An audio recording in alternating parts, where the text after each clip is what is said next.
Las llamadas empresas de todos los mexicanos, Pemex y Comisión Federal de Electricidad, reportan pérdidas multimillonarias.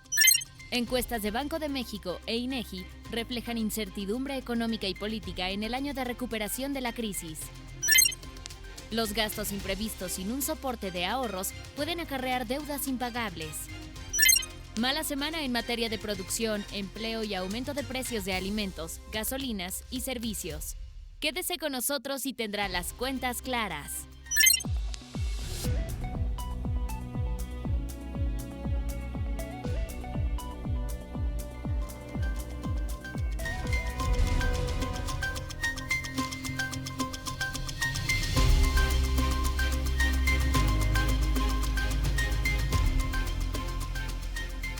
Muy buenas tardes, soy Raimundo Tenorio y me da mucho gusto darle la bienvenida a Cuentas Claras, un programa diseñado pensando en usted y enterarle de lo que acontece en el mundo de la economía y las finanzas, pero sobre todo para contribuir a que usted tenga cuentas claras con información útil para su vida cotidiana. Como siempre, para mantener una comunicación cercana a usted y escuchar y leer sus comentarios, le compartimos nuestras redes sociales de la Agencia Mexiquense de Noticias para que nos siga en Facebook y en Twitter, @AMX Noticias y @Raimundo Tenorio. Además de recomendarle que si quiere estar informado permanentemente, ahora puede descargar el código QR que aparece en la pantalla, el cual lo llevará a nuestro sitio web de AMX Noticias.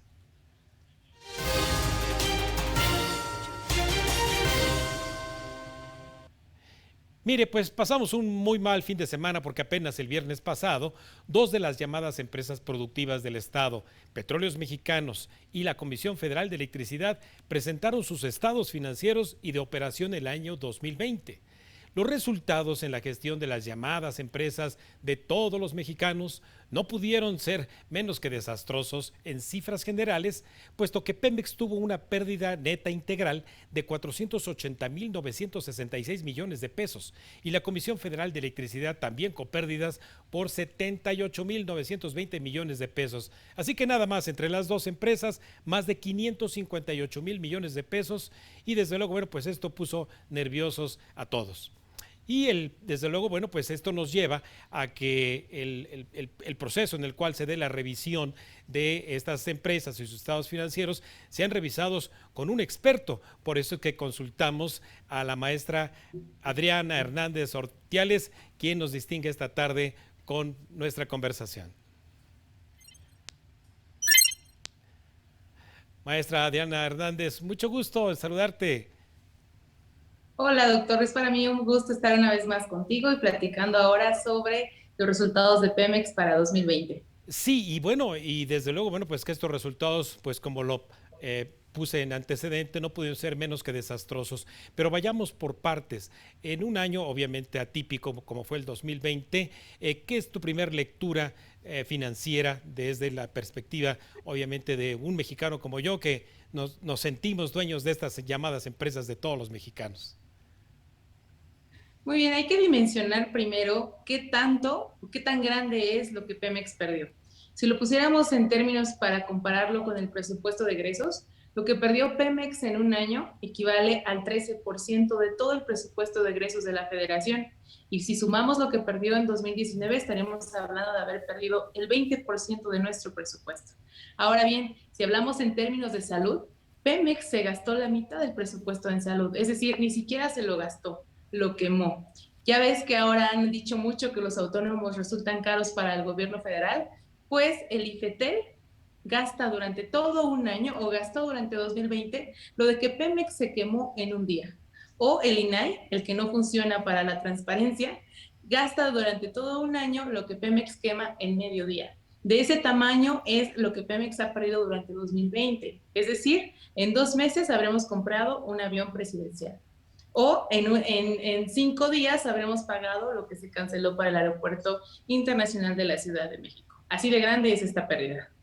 Así entonces, maestra, vaya, por día, por segundo, incluso en lo que este programa de Cuentas Claras dura una hora, habremos perdido ya 54,904 millones de pesos, no, 54 millones de pesos.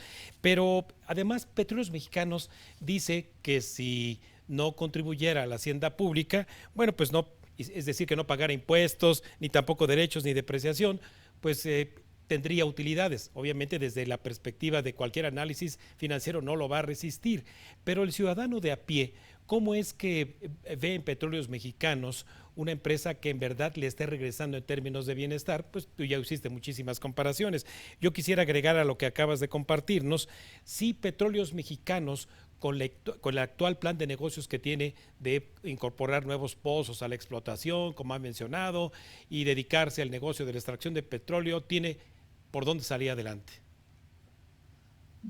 Así es, hay muchas formas de leer los resultados que da Pemex, pero una que es muy, vamos a decirlo, muy opaca, es decir, que estamos dentro de las 3 empresas petroleras más importantes del mundo. Nos ponen a la par de un Ecopetrol o de un Petrobras, cuando hay formas en las que se miden los resultados de Pemex. Dicen que si no pagáramos tanto de impuestos, antes de pagar impuestos, Pemex genera utilidades. Pero eso no es cierto. Pemex usa el término del EBITDA, que es los resultados antes de pagar impuestos y otros derechos y depreciaciones, etcétera.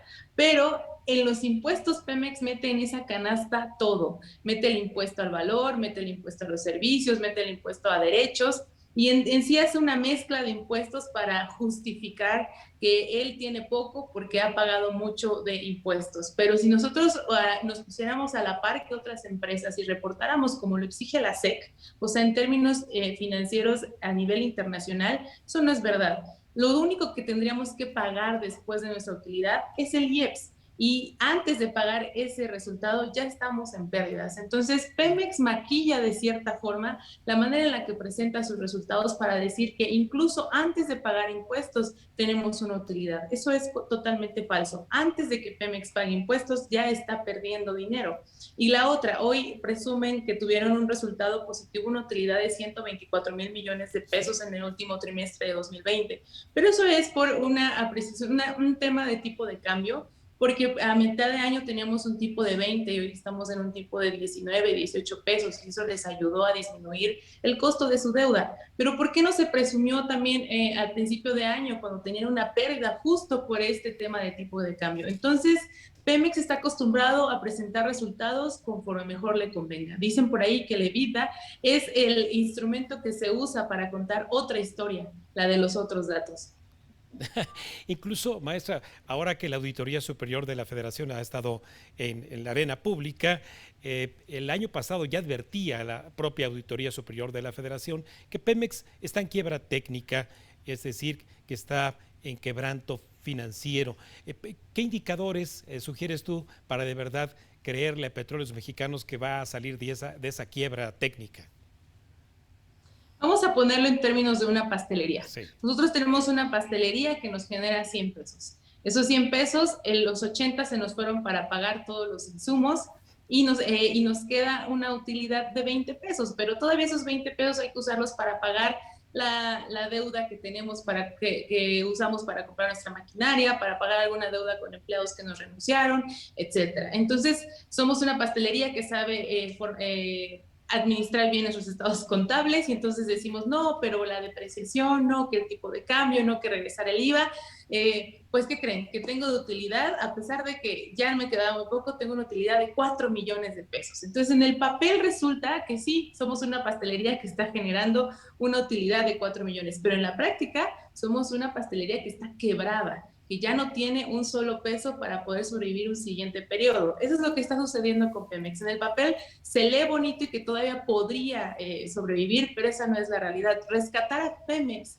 significa el 10%, perdón, del PIB de nuestro país para rescatarlo y doblar el presupuesto que se lleva cada año durante los siguientes 15 años. Es una empresa que ya estaba quebrada, y lo único que se hizo con la reforma energética fue visibilizar la deuda que ya traía.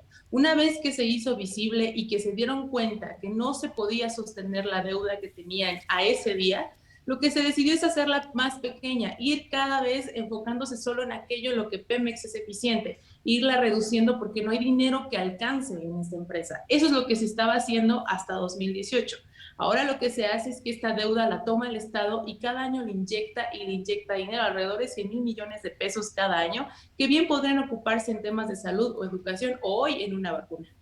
Quiere decir entonces, en cuentas claras, como no lo has puesto con esa empatía que tienes con nuestra audiencia, que estamos poniendo a diario dinero de nuestros impuestos para que esta empresa siga operando. Pero entonces, eventualmente, de acuerdo a las leyes mercantiles en nuestro país, pudiera caber la ilusión de pensar que se aplique, por ejemplo, la ley de concurso mercantil o un quebranto a Pemex. Qué difícil, simplemente la deuda el apoyo que hoy le están dando para 2021 nos va a costar a cada mexicano alrededor de 1,500 pesos. Entonces, solamente se los dejo de tarea. Si nos preguntaran a cada uno de los mexicanos que pasamos por ahí, nos dijeran, ¿quieres dar 1,500 de tu bolsa para rescatar a esta empresa? ¿Qué les diríamos? ¿Preferimos eso o preferimos un empleo, un lugar en una universidad o una vez más, una vacuna?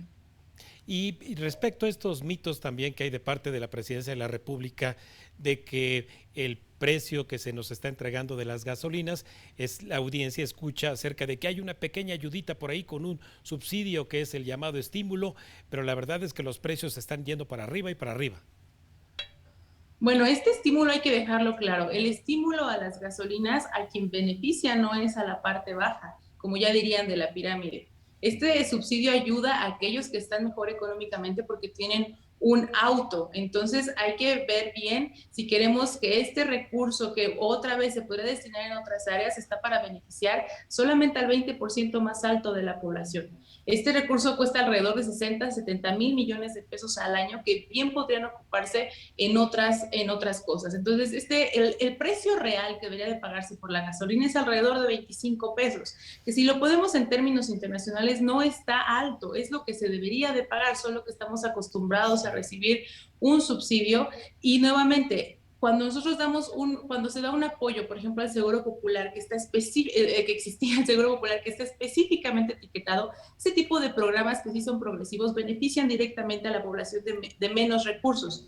Un estímulo como es el de las gasolinas beneficia a la parte más alta de la población. Ese recurso podría mejor ampliarse en un Seguro Popular nuevamente para la población de menores ingresos. Vale. Ahora, a veces nos dicen que si no damos un estímulo se va a ir por las nubes el precio y el tema de la inflación. Bueno, ya tenemos un Venezuela con un 2 pesos por litro y los niveles de inflación que presenta. Y tenemos un Turquía donde la inflación está alrededor de los mismos niveles que México, sí, y su precio de gasolina es mucho más alto que el nuestro. Ese es otro mito, que el precio de la gasolina generaría inflación. En el largo plazo tiende a estabilizarse. Caray, bueno, pues va a ser tema que tendremos que darle mucho seguimiento aquí con tu apoyo, maestra Adriana Hernández. Te agradezco muchísimo, como siempre, pues obviamente esta conversación, la gentileza de tu tiempo y hasta la próxima. Gracias, doctor. Un saludo a todo tu auditorio. Muchas gracias, maestra. Muy buenas tardes. Hasta luego. Bueno, pues entonces ahí lo tiene usted, el diagnóstico de lo que ha ocurrido en estos 2 últimos años con la empresa llamada de todos los mexicanos, Petróleos Mexicanos, no puede ser más que claro, y están en quiebra y se sostienen con nuestros impuestos, tal y como acabamos de escuchar en la voz autorizada de la maestra Adriana Hernández. Vamos a un breve corte, si nos lo permite, y regresamos con más cuentas claras aquí en la Agencia Mexiquense de Noticias.